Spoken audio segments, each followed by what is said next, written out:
So basically, we had a change government for the last year exactly, and I personally believe that it was a really good government because they actually did a lot of things on matters that were stuck for ages, and you will probably never read about them in international media. So, for example, a huge reforms in everything that has to do with communication infrastructure that was stuck for years. Something, for example, like fibers for internet that was stuck for many years and were promoted now. A very controversial reform around the final exams, the Israeli version of VCE that was passed. Many reforms around things about economy and security, and kashrut was completely reformed in Israel in a way that every member of Zionism Victoria would be happy about this reform that happened. All of those are things that this government did that went under the radar for most people. But also when it came to security, for example, I'll just give one example. In the last year, there was a handful of rockets shot from Gaza to Israel. In the 12 years of Bibi's government, on average, there were over 1,000 rockets a year shot from Gaza to Israel. This year, a handful of rockets.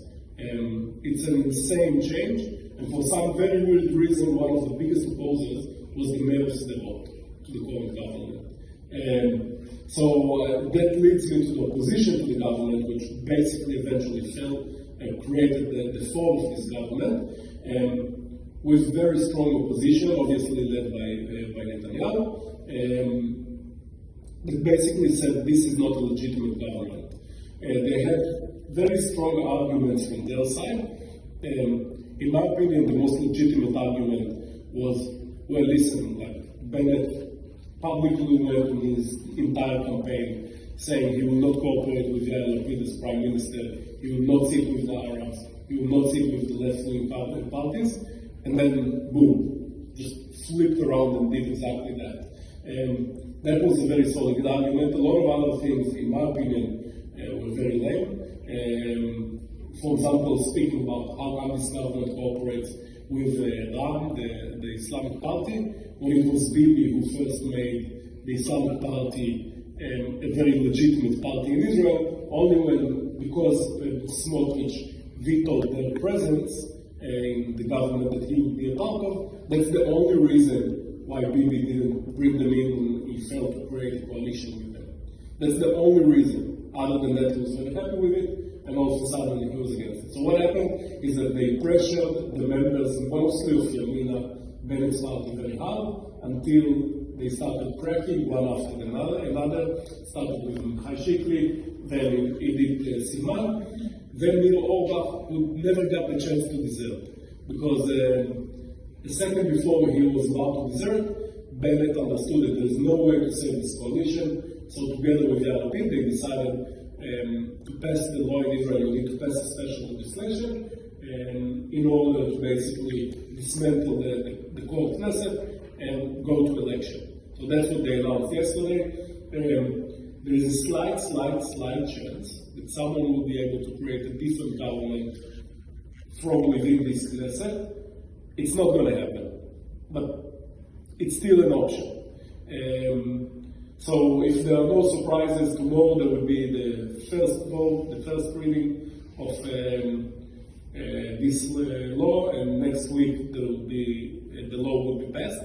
They're aiming for election either on 25th of October or 1st of November, after the holidays. The reason it's a week apart, the election has to be on Tuesday by law in Israel. And then the moment that this legislation passes, on that very second, automatically Yair Lapid becomes Prime Minister. And Naftali Bennett goes to become the alternate Prime Minister. Bennett strongly supported it with his own voice.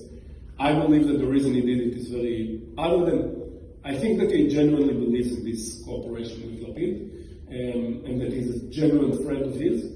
But I think that the main reason was political. because you're not dragged into doing it. You're saying, no, I'm unlike Bibi, I actually fulfill my promise. And I think that that's the reason he did it. Although, by the way, in recent days there were talks that if that happens and the Knesset dismantles, Bennett might leave the political life and not run for another term. Rumors, no one knows. So that's about this part. I'll quickly raise 3 points I want to mention. One, if you look at the talking points by all the parties in the coalition, all of them are not trashing each other at this moment. They're saying it was a very good decision to go with this coalition, which is a hint for the next round. It says that this coalition isn't a one-off thing, and they'll try to recreate it in the next round. Currently, Bibi's block is on 59, Bennett's block is on 52, if I'm not mistaken, including Ram, and you have the joint Arab list in between, which is very interesting that the Arabs became the ones who determine what happens in Israeli politics. Second thing, Yair Lapid is going to be 2 things for the first time in a very long time. First of all, first Prime Minister from Tel Aviv since Menachem Begin. An interesting attitude, and most people is sure laughing at you. From Ghana. Sorry? Yeah, but Yair Lapid is from Tel Aviv. So since Begin, we haven't had a Prime Minister from Tel Aviv. He's not from Melbourne, he's from Werribee.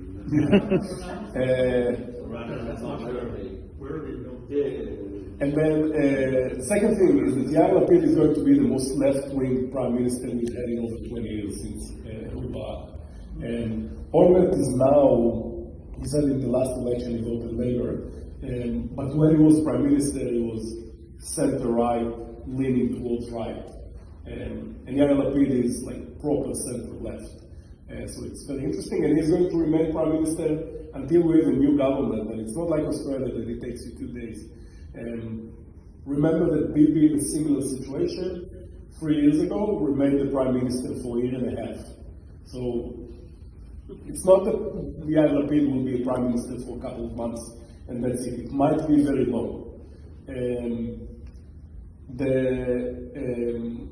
The last thing that I want to mention is that if you look at recent polls, I think it's a very deceiving name, but the